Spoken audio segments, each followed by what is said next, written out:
오늘 이 아침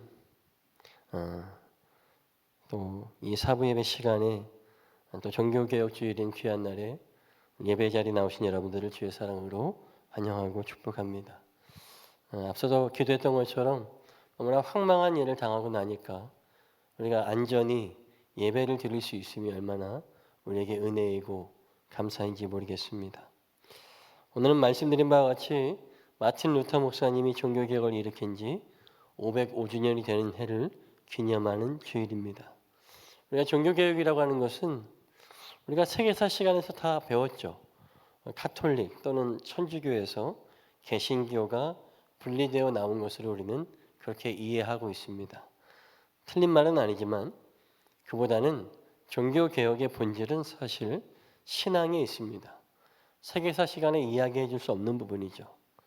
그 신앙, 생각 없이 따르던 나의 옛 신앙의 구습을 버리고 오직 말씀, 오직 그리스도, 오직 믿음, 은혜, 하나님의 영광을 최우선으로 하여서 현재 나의 신앙을 돌아보고 조정하며 다시 새롭게 갱신하는 데 종교개혁에 진짜 의미가 있는 것입니다. 오늘 종교개혁 505주년을 맞은 우리 신앙의 모습을 돌아보고 종교개혁의 5대 강령이 있죠.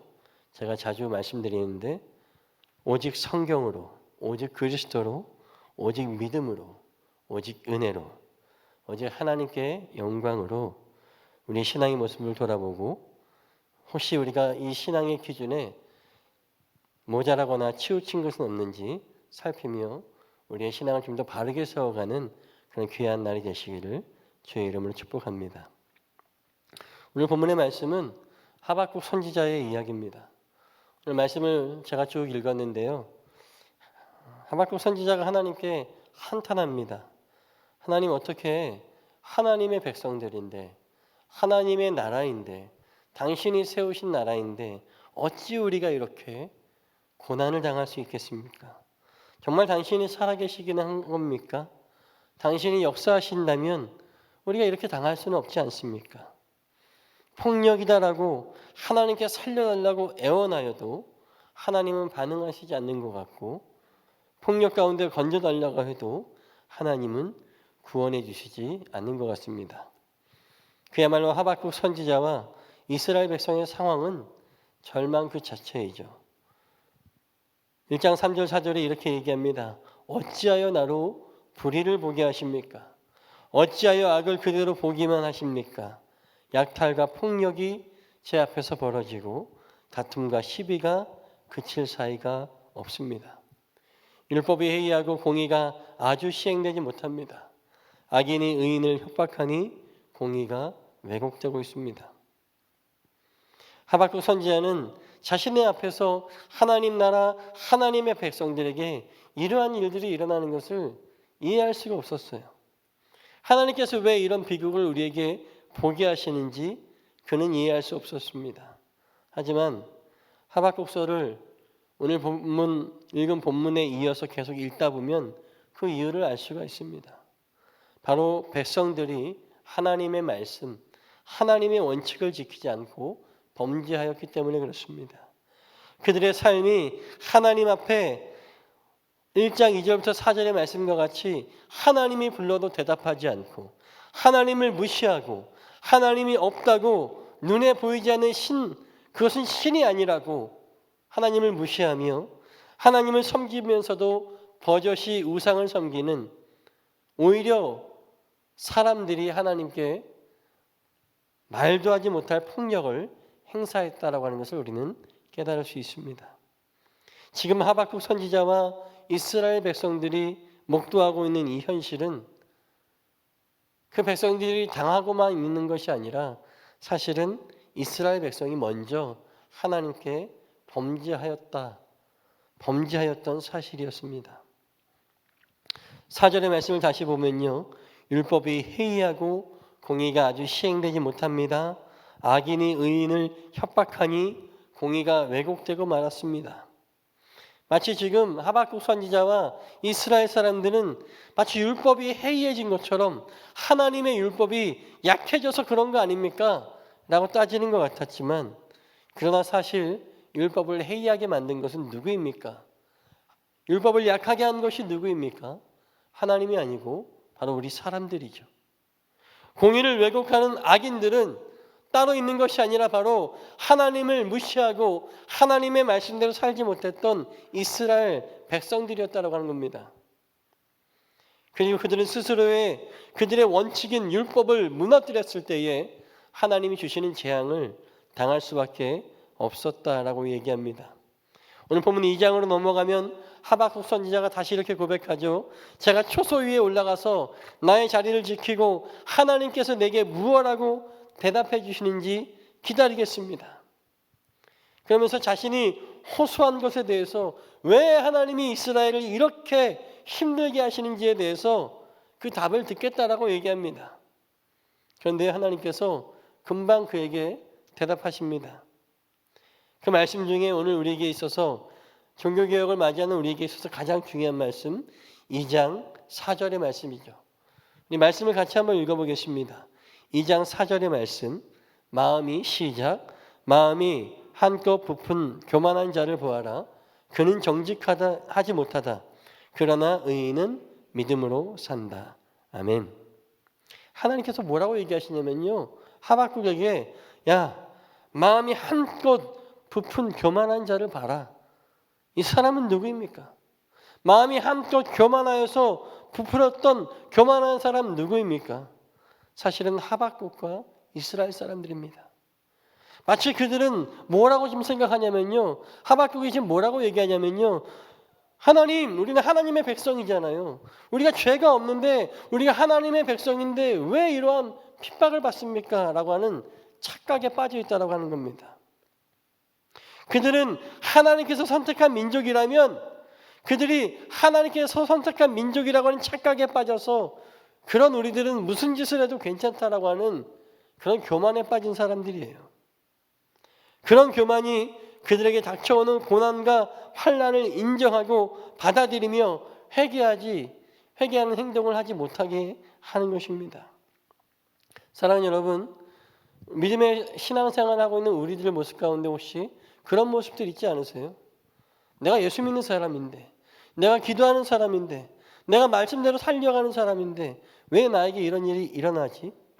라고 한껏 부푼 교만의 마음으로 살아가는 그런 모습들이 있지 않습니까?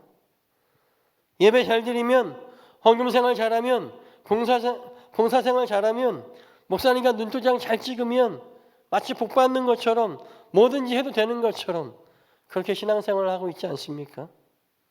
그러나 주님은 오늘 말씀에 그런 거 중요하지 않다고 말씀하십니다. 가장 기본인 그 기본이 세워지지 않으면 그런 것들은 그 외의 것들은 정직하지 않은 것이고 한껏 마음이 부풀어 교만한 것이다라고 책망하시는 거죠. 주님께서 하박국 선지자와 이스라엘에게 그리고 오늘 우리들에게 주시고자 하시는 말씀은 바로 오늘 말씀의 제목과 같습니다. 그러나 의인은 믿음으로 산다. 종교개혁이 시작된 말씀이죠. 사도 바울이 이 하박국서의 말씀을 인용하여서 오직 의인은 믿음으로 살리라라고 말씀했죠. 마틴 루터 목사님은 오직 의인은 믿음으로 말미암아 살리라고 하는 이 말씀을 가지고 종교개혁을 단행했죠. 그런데 의인은 믿음으로 산다라고 주셨던 하나님의 말씀, 이 말씀의 진짜 의미가 무엇입니까? 구약 성경에서 의인을 히브리어로 차디크라고 합니다. 차디크라고 하는 것은 어떤 뜻이냐? 이 사람은 원리 원칙을 잘 지키는 사람을 의미하는 것입니다. 다른 것을 바라보지 않고 하나님이 주신 원칙대로 하나님이 주신 말씀대로 사는 사람이 차디크, 의인입니다. 이 사람이 무엇을 보고 무엇을 지키며 살기에 주님은 이 사람을 의인이라고 얘기합니까? 바로 믿음이죠. 주님을 믿는 믿음, 하나님을 바라보는 믿음으로 살기에 그 사람이 의인이라고 얘기하는 겁니다. 그는 믿음을 바라보고 이 믿음을 지키기 위해서 주님께서 주시는 말씀과 원칙을 지키기 위해서 다른 것 보지 않고 주님만 신뢰하며 나아가는 사람이 바로 차딕, 의인입니다. 의인은 살리라고 말씀하시는 거죠.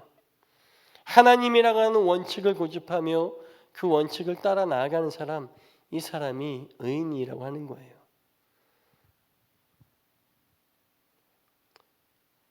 말씀드린 것처럼 어젯밤에 너무나 참담한 사건이 일어났죠. 이 사건에 대해서 참 뭐라고 말하기가 너무 어렵습니다. 너무나 끔찍하고 말이 나오지 않습니다. 정말 말도 안 되는 사건이죠. 2002년에 대한민국에서 어떻게 이런 일이 일어날 줄 상상이나 했겠습니까? 아무리 사람이 많이 몰려도 어떻게 길 한복판에서 200명이 넘는 사상자가 나올 수 있습니까? 뭐라고 말할 수 없겠습니다. 근데 그 한 가지는 생각이 나더라고요. 뭔가 원칙이 무너졌을 거다.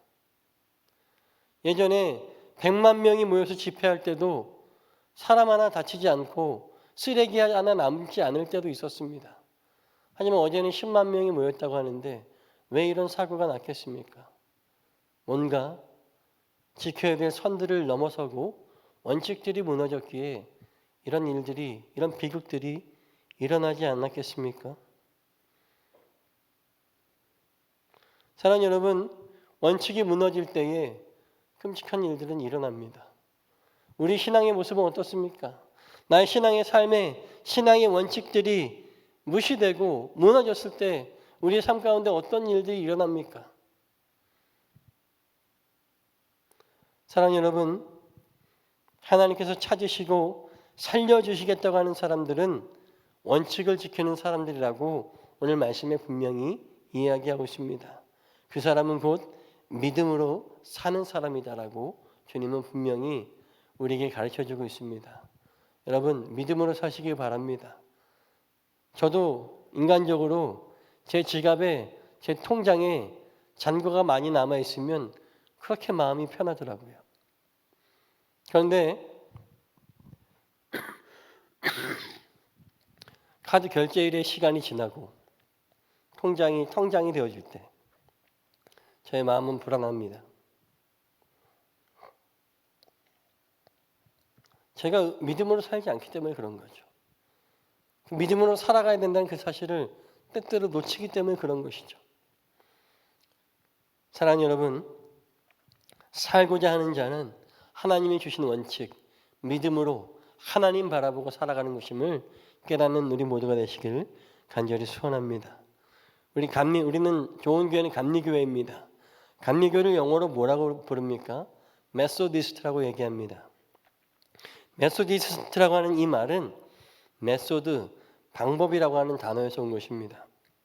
이 말의 뜻은 원칙주의자, 꽉 막힌 사람이라고 하는 비속어, 사실은 조롱하는 말입니다.